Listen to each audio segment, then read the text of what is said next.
क्या मैं भी एक छोटी सी बात पर गुस्सा होकर चली आई? अपने पति और सास से इतनी दूर गांव, कसूर बड़ा कहां था उनका भी? एक बेटे ने अपनी बूढ़ी मां की परवाह ही तो की थी।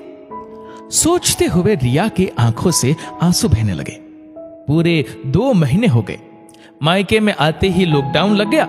चाहकर भी 500 किलोमीटर की यात्रा मुश्किल थी। अपने घर के बाहर बरामदे की उतरती सीढ़ियों पर गुमसुम बैठी रिया को आज उस दिन पर खौफ हो रहा था जब बेवजह ही घर छोड़ निकल आई थी। आंखों में आंसू के पर्दे पर चलचित्र की तरह वो घटना चलने लगी। माँ, मैंने खाना बना दिया है, अब खा लेना और सो जाना। आज मैं और रवि फिल्म देखने जा रहे हैं। रवि आते ही होंगे, बस मैं तैयार हो जाऊं। कहते हुए बिना ये सुने चली गई अपने कमरे में कि सास कमला जी ढंग से बोल भी नहीं पा रही थी। बहुत धीमी आवाज में बोली, बहू, मुझे बुखार सा लग रहा है। थोड़ी ही देर में रवि आया तो वो एकदम तैयार खड़ी थी। रवि, जल्दी से चेंज कर लो, और मैंने माँ का खाना बना दिया है और उन्हें बता भी दिया है। कहते हुए सोफे पर बैठ गई। रवि ने जाकर माँ के कमरे में झांका तो माँ बिस्तर पर निढाल सी आंख मूंदे पड़ी थी। माँ, माँ, माँ, 2-3 बार आवाज लगाया, लेकिन उन्होंने कोई उत्तर नहीं दिया। जाकर देखा तो माँ तेज बुखार में तप रही थी। रिया, रिया, हाँ कहो। माँ को तो बहुत तेज बुखार है। अच्छा, तो मैं दवा दे देती हूँ। हमारे जाने में आधे घंटे का समय है, तब तक बुखार उतर जाएगा। क्या कह रही हो तुम? हम कहीं नहीं जा रहे, समझी?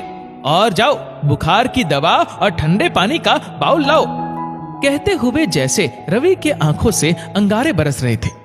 रिया पैर पटकती गई और दवा और पानी देकर चली गई अपने कमरे में। जाकर सारा श्रृंगार उतार सो गई बिस्तर पर। कमरे का लाइट बंद कर उस कमरे को कोप भवन बना दिया। माँ का बुखार उतरा नहीं। रवि ने माँ को दवा दी और जाकर खुद उनके लिए खिचड़ी तैयार की। खिचड़ी बनाते समय रो पड़ा वो।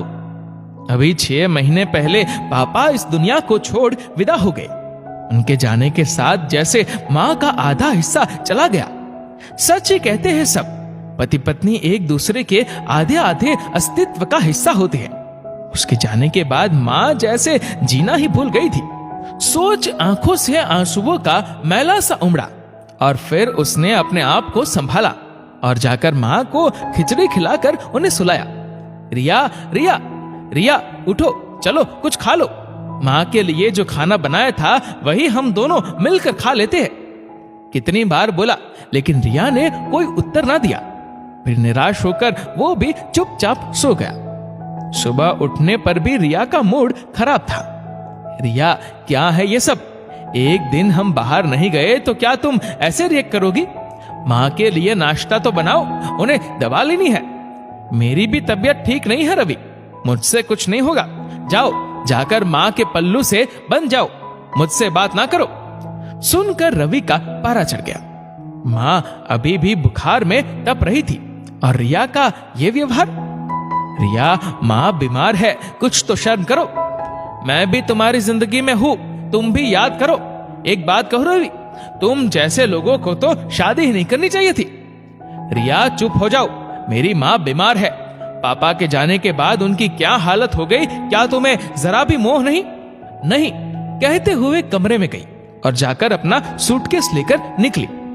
मैं 1 हफ्ते के लिए अपने दादी के पास जा रही हूँ, और हाँ रवि, मैं खुद जा रही हूँ और खुद आ जाऊंगी। कहते हुए निकल गई, बिना जाने कि रवि क्या कहता है। रवि अवाक सा खड़ा देखता रह गया उसे। एक बार मुड़कर देखा रिया ने, उसकी वो सूनी आंखें। आज तक उन आंखों के अभिशाप को कहां भूल पाई वो। 1 हफ्ते का के आई, आज 2 महीने हो गए। सच ही एक अभिशापित जीवन जी रही थी वो अभिशाप जिसे उसने खुद चुना था। समय के साथ अपनी गलती का एहसास हुआ तो दादी से सब कुछ कह दिया। दादी के आंखों से आंसू बह चले। बिटिया, आज तुमने मेरी परवरिश को धूल में मिला दिया। इतनी छोटी बात पर ऐसा गुस्सा, और वो भी तब जब कमला को तुम्हारी सबसे ज्यादा जरूरत थी। छी छी, ये मेरे संस्कार तो नहीं है। उस बेचारी ने अभी अपना पति खोया है। एक बेटे के प्यार को उलाहना भरे शब्दों से भेद कर चली आई तुम मेरे पास। कहते हुए मुंह फेर लिया दादी ने। माँ बाप बचपन में एक एक्सीडेंट में चल बसे, तब दादाजी और दादी जी ने ही तो पाला उसे। ये सुनकर रिया जाकर दादी के पैरों पर गिर गई। दादी मुझे माफ कर दीजिए, मैं चली जाऊंगी और जाकर ऐसे ही माँ से माफी मांग लूंगी। दादा दादी कुछ तो कहिए ना। आज सारी बातें याद कर रोने लगी रिया। अतीत की गलियों में भटकने के बाद होश आया तो देखा दादाजी और दादी नहीं है। घर के सामने बगीचे और इर्द गिर्द देखा कहीं नहीं थे। तभी गौरी ने बताया, जिज्जी वो दादाजी और दादी गाड़ी लेकर कहीं गए हैं सुबह सुबह और हमको कह गए हैं कि शायद कोई मेहमान आने को है। अच्छा कहकर बाथरूम में गई। नहा धोकर मन में ताजगी आई और शरीर में जैसे जान। जाकर तैयार हो गई, साड़ी निकालने गई तो हाथ सीधे गुलाबी साड़ी पर गया। रवि का सबसे पसंदीदा साड़ी, पिछले बरस ही तो दिया था उसने मेरे जन्मदिन पर। सोचते हुए मुस्कुराने लगी। जाकर जल्दी जल्दी साड़ी को करीने से नव बांधा।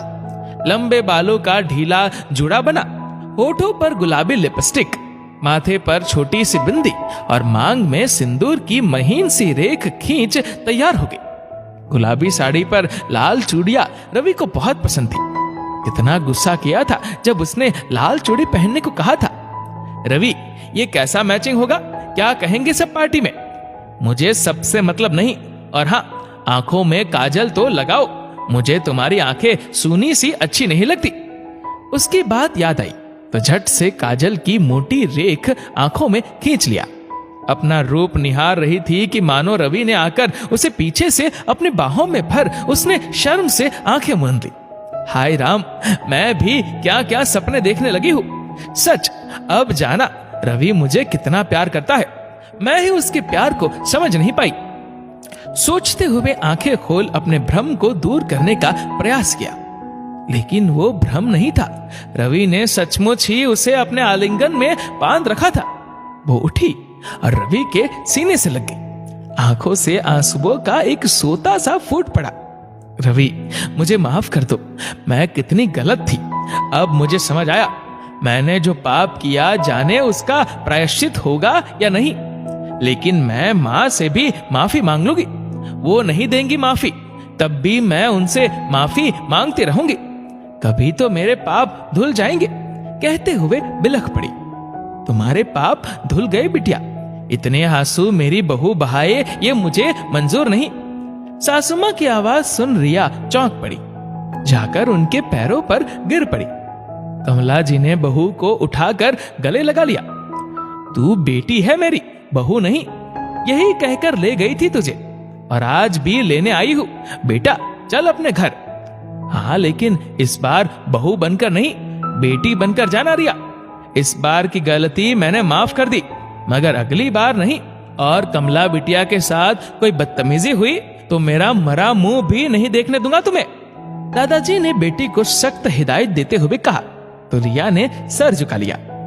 हाँ तेरे दादाजी सही कह रहे हैं बेटी, हम चाहते तो तुम्हें वहां ले जाकर पहुंचा सकते थे, लेकिन रवि और कमला जी को हमने बुलाया क्योंकि हम तुम्हें एक सीख और नए संस्कार के साथ विदा करना चाहते थे। दादी ने पोती को समझाया तो पोती दादी के गले लग गई।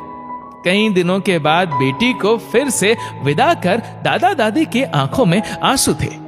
पोती को विछोह का दर्द तो था, लेकिन अपनी गृहस्थी, अपने पति और मां रूपी सास से पुनर्मिलन भी था। दोस्तों इस वीडियो को लेकर आपकी क्या राय है नीचे कमेंट करके जरूर बताएगा। और अगर आपको वीडियो अच्छा लगा हो तो इस वीडियो को लाइक करेगा, शेयर करेगा ज्यादा से ज्यादा लोगों तक। और ऐसे ही और भी इंस्पिरेशनल वीडियोस के लिए सब्सक्राइब करें हमारे यूट्यूब चैनल को और फेसबुक पर फॉलो करें हमारे पेज को। धन्यवाद।